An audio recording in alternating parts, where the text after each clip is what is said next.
ನಮಸ್ಕಾರ ಸ್ನೇಹಿತರೆ. ಫೈನಲಿ ಮೋದಕ ಬೇಕು ಅಂತ ಹಠ ಹಿಡಿತದ ಮಹಾದೇವಯ್ಯಗೆ ಮೋದಕಂಗಿಂತ ಬೇರೆ ಏನೋ ತುಂಬಾ ಇಷ್ಟ ಆಗ್ಬಿಟ್ಟದ.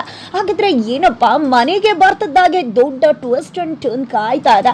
ಮಹಾದೇವಯ್ಯನ ಎಂಟ್ರಿ ಆಗಿ ಬಿಡ್ತಾ ಲಕ್ಷ್ಮಿ ಮನೆಗೆ. ಈ ಕಡೆ ಕಾವೇರಿ ನಾಟಕ ಫಲಿಸೇ ಬಿಡ್ತಾ. ಹಾಗಿದ್ರೆ ಏನಾಗ್ತದೆ ಇದನ್ನೆಲ್ಲವನ್ನ ಕೂಡ ತಿಳ್ಕೋಬೇಕು ಅಂದ್ರೆ ಈಗಲೇ ನಮ್ಮ ಈ ಚಾನಲ್ನ ಸಬ್ಸ್ಕ್ರೈಬ್ ಮಾಡಿ, ಹಾಗೆ ಈ ಒಂದು ವಿಡಿಯೋವನ್ನ ಪೂರ್ತಿಯಾಗಿ ನೋಡಿ.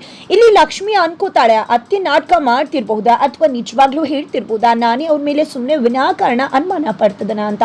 ಬಿಕಾಸ್ ಅಲ್ಲಿ ಕಾವೇರಿ ತುಂಬಾ ಚೆನ್ನಾಗಿ ನಾಟಕ ಮಾಡ್ತಾರೆ. ಮಗ ಒತ್ತಾಯದಿಂದ ಕೇಳ್ತದಾಗೆ ಕೈಯನ್ನ ಕುಯ್ಕೊಂಡದ್ದೇ ಎಲ್ಲರನ್ನ ಕೂಡ ಡೈವರ್ಟ್ ಮಾಡ್ತಾರೆ. ನನಗೆ ಬದುಕೋಕೆ ಇಷ್ಟ ಅಲ್ಲ, ನನ್ನ ಮಗನೇ ನನ್ನ ಮೇಲೆ ಅನುಮಾನ ಪಟ್ಟ ಮೇಲೆ ಅಂತ ಬದುಕು ನನಗೆ ಆಗ್ಬೇಕು, ಯಾವುದೇ ಕಾರಣಕ್ಕೂ ನನಗೆ ಬದುಕು ಬೇಡ, ಅದಕ್ಕೋಸ್ಕರನೇ ಈ ರೀತಿ ಮಾಡ್ಕೊಂಡೆ ಅಂತ ಹೇಳ್ತಿದ್ದಾರೆ. ಹಾಸ್ಪಿಟಲ್ ಕರೆದ್ರು ಕೂಡ ಬರ್ತಾ ಇಲ್ಲ.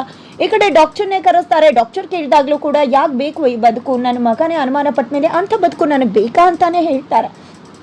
ನಂತರ ಅವ್ರನ್ನ ಹುಷಾರಾಗಿ ನೋಡ್ಕೊಳ್ಳಿ ಅಂತದಾಗ ಈ ಕಡೆ ಲಕ್ಷ್ಮಿ ಅಲ್ಲೇ ಇರ್ತಾಳೆ. ಕಾವೇರಿ ಅವರು ಲಕ್ಷ್ಮಿ ಹತ್ರ ಬರ್ತಾರೆ. ನೋಡಮ್ಮ ಲಕ್ಷ್ಮಿ, ಯಾವುದೇ ಕಾರಣಕ್ಕೂ ಕೂಡ ನೀನು ನನ್ನ ಮೇಲೆ ಅನುಮಾನ ಪಡ್ತಿದ್ಯಾ?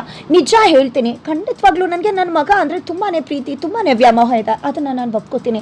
ಅದಕ್ಕೋಸ್ಕರ ಖಂಡಿತ ನಾನು ಆ ಕೆಲಸ ಮಾಡಿದ್ದು ನಿಜ, ಒಪ್ಕೋತಾ ಇದ್ದೀನಿ. ಯಾಕಂದರೆ ಜಾತಕದ ವಿಷಯ ನನಗೆ ಗೊತ್ತಾದಾಗ ಆ ಒಂದು ವಿಷಯನ ನಾನು ಕೀರ್ತಿಗೆ ಹೇಳ್ದೆ. ನನ್ನ ಮಗ ಚೆನ್ನಾಗಿರ್ಬೇಕು ಅನ್ನೋ ಒಂದೇ ಕಾರಣಕ್ಕೆ ಕೀರ್ತಿಗೆ ಆ ವಿಷಯನ ಮುಟ್ಟಿಸ್ದೆ. ಯಾಕಂದರೆ ಅವಳು ಮದುವೆಯಿಂದ ಹಿಂದೆ ಸರಿಲಿ ಅನ್ನೋ ಕಾರಣಕ್ಕೆ. ಆ ರೀತಿ ಇದ್ದಿದ್ರೆ, ನಾನು ಕೆಟ್ಟವಳಾಗಿದ್ದಿದ್ರೆ ನಿನ್ಗೆ ಯಾಕೆ ವೈಷ್ಣವ್ನ ಕೊಟ್ಟು ಮದುವೆ ಮಾಡಿಸ್ತದೆ ಹೇಳು? ನನ್ನ ಇಂಟೆನ್ಷನ್ ಇದ್ದದ್ದು ನನ್ನ ಮಗ ಚೆನ್ನಾಗಿರ್ಬೇಕು ಅಂತಾನೆ. ನನ್ನ ಮಗ ಚೆನ್ನಾಗಿರ್ಬೇಕು ಅನ್ನೋ ಕಾರಣಕ್ಕೆ ನಾನು ಆ ರೀತಿ ಕೀರ್ತಿ ಹತ್ರ ಹೋಗಿ ಹೇಳಿದ್ದು ನಿಜ, ಅವಳು ಅದರಿಂದ ದೂರ ಸರಿಬೇಕು ಅಂತ ಅನ್ಕೊಂಡಿದ್ದು ನಿಜ. ಅದನ್ನ ಎಲ್ಲವನ್ನ ಕೂಡ ನಾನು ಒಪ್ಕೋತೀನಿ.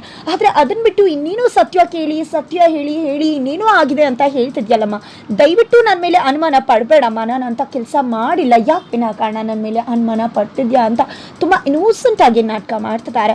ಒಂದು ಕ್ಷಣ ಲಕ್ಷ್ಮಿಗೆ ಅನ್ನಿಸ್ಬಿಡುತ್ತೆ, ಏನು ನಿಜಾನ ಅತ್ತೆ ಹೇಳ್ತಿರೋದು, ಹಾಗಿದ್ರೆ ಇವ್ರದ್ದು ಏನೂ ಕೂಡ ತಪ್ಪೇ ಇಲ್ವಾ, ನಾನೇ ಎಲ್ಲವನ್ನ ಕೂಡ ಅನುಮಾನ ಪಟ್ಬಿಡ್ತಿದ್ದೀನ ಅಂತ ಅನ್ಸುತ್ತೆ. ಆದ್ರೆ ಮರುಕ್ಷಣ ಪ್ರತಿ ಬಾರಿ ಕಾವೇರಿಯವರು ಲಾಕ್ ಆಗಿದ್ದು ಲಕ್ಷ್ಮಿ ಜೊತೆ. ಅದ್ರ ನಡುವೆ ಈ ಕಡೆ ಲಕ್ಷ್ಮಿ ಕಾವೇರಿಯವರು ಫೋನ್ ಹೊಡೆದಾಕಿದ್ದನ್ನ ನೋಡಿದ್ದು ಅವರ ನಾಟಕಗಳು ಎಲ್ಲವೂ ಕೂಡ ಕಣ್ಮುಂದೆ ಬರುತ್ತೆ. ಇಲ್ಲ ಅಂತ ಖಂಡಿತ ನೀವು ನಾಟಕ ಮಾಡ್ತಾ ಇದ್ದೀರಾ. ಯಾರು ಬೇಕಿದ್ರೂ ನಿಮ್ಮ ನಾಟಕಕ್ಕೆ ಮರಳಾಗ್ಬೋದು, ನೀವು ಯಾರು ಬೇಕಿದ್ರೂ ಕೂಡ ಮರಳು ಮಾಡಬಹುದು. ಬಟ್ ನನ್ನನ್ನು ಆ ರೀತಿ ಮಾಡೋದಕ್ಕೆ ಸಾಧ್ಯ ಇಲ್ಲ. ಯಾಕಂದರೆ ನಿಮ್ಮ ನಾಟಕನ ನಾನು ಯಾವುದೇ ಕಾರಣಕ್ಕೂ ಕೂಡ ನಂಬೋದು ಕೂಡ ಇಲ್ಲ ಅಂತ ಅಂದ್ಕೊಂಡವಳೆ. ಏನಂತೆ ಹೇಳ್ತಿದ್ರ ನೀವು?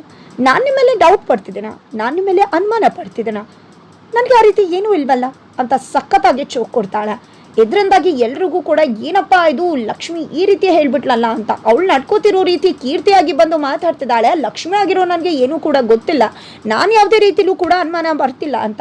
ಇದರಿಂದ ಪೆಚ್ಚಾಗ್ಬಿಡ್ತಾರೆ ಕಾವೇರಿಯವರು. ನೀವು ರೆಸ್ಟ್ ಮಾಡಿ ಅಂತ, ಸುಮ್ಮನೆ ವಿನಾಕಾರಣ ಏನೇನು ಯೋಚನೆ ಮಾಡಬೇಡಿ ಅಂತ ಹೇಳಿ ಹೋಗ್ತಾರೆ.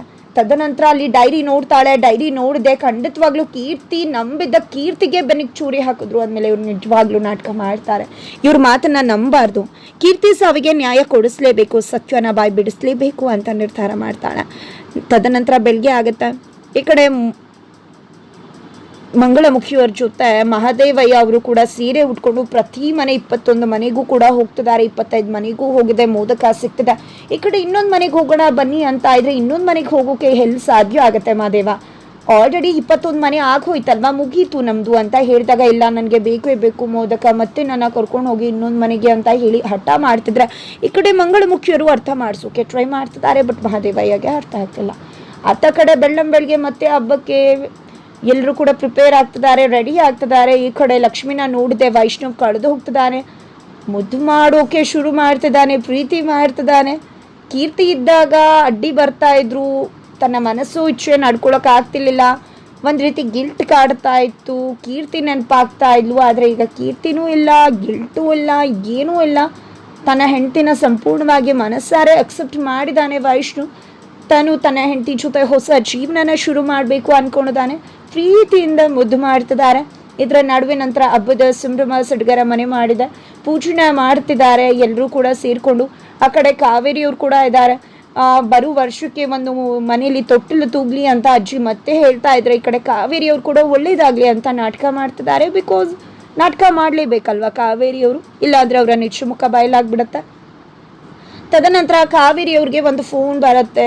ಭಾನುಮತಿ ಫೋನ್ ಮಾಡಿರ್ತಾರೆ, ಅವರೇ ಕಾಲ್ ಮಾಡಬೇಕು ಅನ್ಕೊಂಡಿರ್ತಾರೆ. ಆ್ಯಕ್ಚುಲಿ ಭಾನುನೇ ಕಾಲ್ ಮಾಡ್ತಾರೆ. Thank you Bhanu, thank you, ನಾನೇ ನಿಮಗೆ ಕಾಲ್ ಮಾಡಬೇಕು ಅನ್ಕೋತಿದ್ದೆ, ಕೈ ಕುಯ್ಕೊಳ್ಳೋದ್ರಿಂದ ಇಷ್ಟೆಲ್ಲ ಆಗುತ್ತೆ ಅಂತ ನನಗೆ ಗೊತ್ತಿರಲಿಲ್ಲ. ನೀನು ಒಳ್ಳೆ ಐಡಿಯಾ ಕೊಟ್ಟೆ, ಇಲ್ಲ ಅಂದಿದ್ರೆ ನನ್ನ ಸತ್ಯ ಹೇಳು ಅಂತ ಪೀಡಿಸ್ಬಿಡ್ತಾ ಇದ್ರು. ಈ ಕೈ ಕುಯ್ಕೊಂಡಿರೋದ್ರಿಂದ ಯಾರು ನನ್ನ ತಂಟೆಗೆ ಬರ್ತಾ ಇಲ್ಲ, ಒಳ್ಳೆ ಐಡಿಯಾ ಕೊಟ್ಟು ನನ್ನನ್ನು ಸೇವ್ ಮಾಡಿದ್ಯಾ ನೀನು ಅಂತ ಹೇಳ್ತಿದ್ದಾರೆ. ತದನಂತರ ಅತ್ತ ಕಡೆ ನೋಡಿದ್ರೆ ಹಠ ಮಾಡ್ತಿರೋ ಮಹಾದೇವಯ್ಯನ ಮುಂದೆ ಗೊಂಬೆ ಆಡಿಸೋರು ಬಂದು ನಿಂತ್ಕೋತಾರೆ. ಕಾಲಾಗ್ನಿಯಲ್ಲಿ ಕುದ್ದಿರ್ತಕ್ಕಂಥ ಆ ಒಂದು ಸತ್ಯ ಹೊರಗಡೆ ಬರೋ ಸಮಯ ಬಂದಿದೆ. ಆ ಸತ್ಯ ಆಚೆ ಬರಬೇಕು ಅಂದರೆ ನೀನು ಮನೆಗೆ ಹೋಗಲೇಬೇಕಾಗತ್ತೆ. ಜೊತೆಗೆ ಮೂರನೇ ಕಣ್ಣು ಸತ್ಯಕ್ಕೆ ಕಟ್ಟಿರ್ತಕ್ಕಂಥ ಆ ಸುಳ್ಳಿನ ಬಟ್ಟೆಯನ್ನು ಸರಿಸಬೇಕು ಅಂದರೆ ನಿನ್ನ ಪ್ರವೇಶ ಆಗಲೇಬೇಕಾಗತ್ತೆ. ದೇವರು ಯಾರನ್ನ ಎಲ್ಲೆಲ್ಲಿಗೆ ಕಳಿಸ್ಬೇಕು ಅನ್ನೋದನ್ನು ಕಾಲನೇ ನಿರ್ಧಾರ ಮಾಡಿರ್ತಾರೆ. ಕಾಲವನ್ನು ಯಾರಾದರೂ ಏನಾದರೂ ಮಾಡೋಕ್ಕಾಗತ್ತೆ ಅನ್ನೋದು ಅದು ಶುದ್ಧ ಸುಳ್ಳು. ಖಂಡಿತವಾಗ್ಲೂ ಕೂಡ ಕಾಲ ವಿಧಿ ಆಡಿಸ್ದಾಗೆ ಎಲ್ಲರೂ ಕೂಡ ಆಡಬೇಕಾಗತ್ತೆ. ವಿಧಿಯನ್ನು ಯಾರು ಕೂಡ ಮೀರಿ ಹೋಗೋದಕ್ಕೆ ಸಾಧ್ಯವಾಗೋದಿಲ್ಲ ಅಂತ ಗೊಂಬೆ ಆಡಿಸೋರು ಹೇಳ್ತಿದ್ದಾರೆ.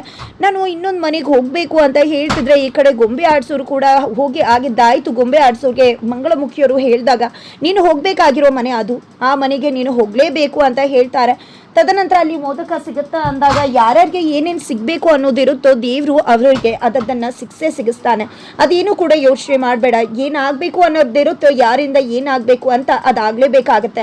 ನೀನು ಸತ್ಯಕ್ಕೆ ಮೂರ್ತ ರೂಪ ಕೊಡಬೇಕಾಗಿದೆ, ಅದಕ್ಕೆ ನೀನು ಆ ಮನೆಯನ್ನು ಪ್ರವೇಶ ಮಾಡಲೇಬೇಕಾಗಿದೆ ಅಂತ ಹೇಳ್ತಾರೆ.